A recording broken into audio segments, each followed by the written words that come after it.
Hello class.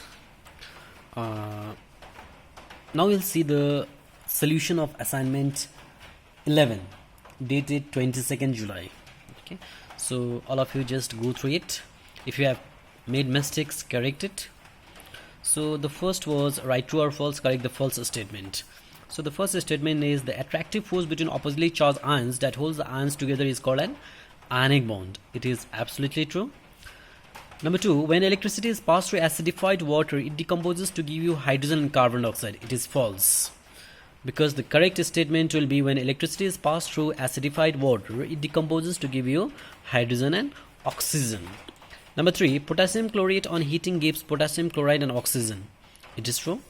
When silver chloride is exposed to light, it decomposes to form silver metal and chlorine gas. It is also true.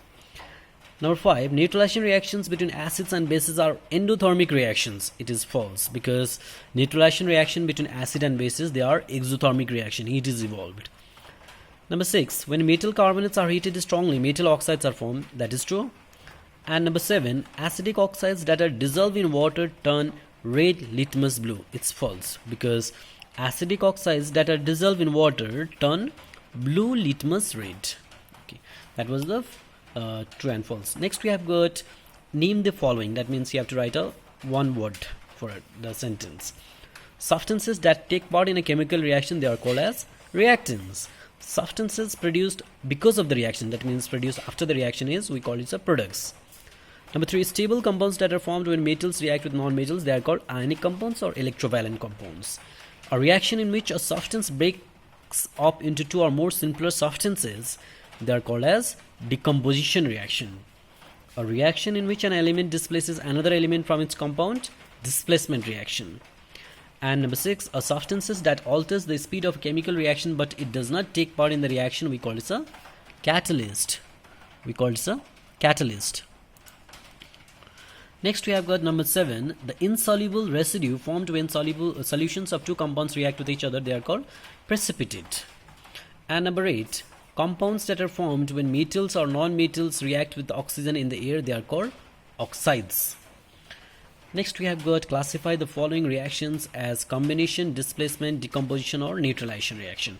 So the reaction is given, you have to identify what type of reaction is it. The first one, calcium carbonate giving you calcium oxide and carbon dioxide. Calcium carbonate on decomposition will give you calcium oxide and carbon dioxide. Next we have got copper and silver nitrate giving you copper nitrate plus silver. Over here you can see the substitution taking place or displacement. So it is displacement reaction. Next, sodium hydroxide HCl giving you salt and water. So when a base react with an acid, salt and water is produced, that we call neutralization reaction. Next we have got Fe plus S giving you FeS. So iron plus sulfur giving you a single product, that is the combination reaction. And next, the last thing that we have got is complete the following chemical reactions and balance them. So first you have to complete the reaction, that means you need to balance the equation, and then after that first you need to complete, that means you fill the gaps, and after that balance it. So first is silver chloride giving you silver and chlorine. Then we have got chlorine reacting with potassium bromide to give you KCl and bromine. Barium chloride reacts with sodium sulfate to give you barium sulfate and sodium chloride. Copper oxide reacts with sulfuric acid to give you copper sulfate and water. And the last one we have got lead nitrate on decomposition give you lead oxide, nitrogen dioxide and oxygen.